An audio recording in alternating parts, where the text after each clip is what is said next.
Вот вы говорите, это не спорно, не надо, это решаемые вопросы. Как не спорно, если узбеки на спорных этих вопросах выставляют вооружение, все там выставили, а мы говорим, нет, не надо. Вот как в 1939 году, как Сталин успокаивал, говорит, не надо, ребята, все спокойно и так далее.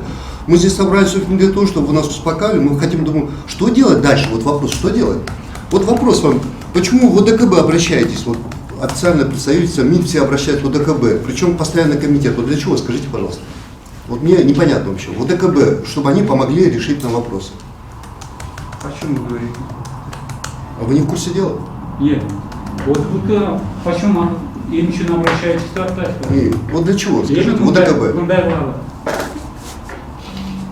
Просто мы ставили.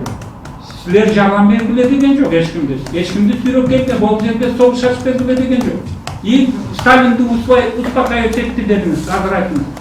В конце концов, в 1948-1945 году победил Россия, не Германия. Успокаивал. Россия или Советский Союз? Советский Союз. Мы же не можем, например,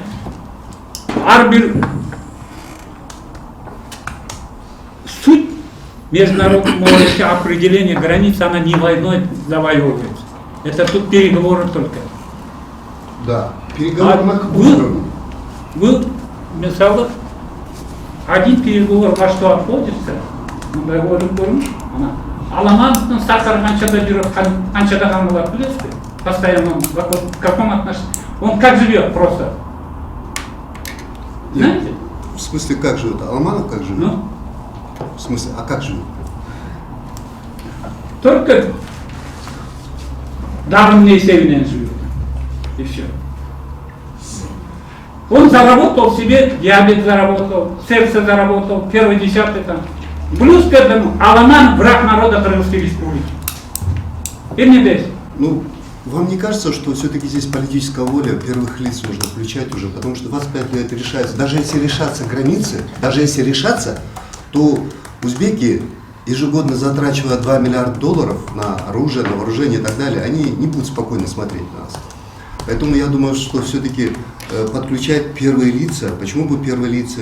Политическая воля должна быть здесь. Ничего, 25 лет, ничего, вы говорите, что решены, там продвигаются, ничего не будут узбеки продвигать и решать. Это мое мнение просто.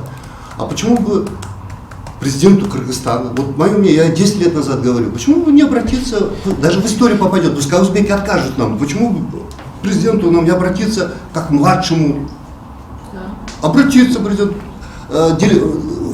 встречу организовать, дорогой Каримов, прими меня, давайте мы поговорим, обговорим эту ситуацию. Почему за 20 столько лет ничего, никакого движения нет?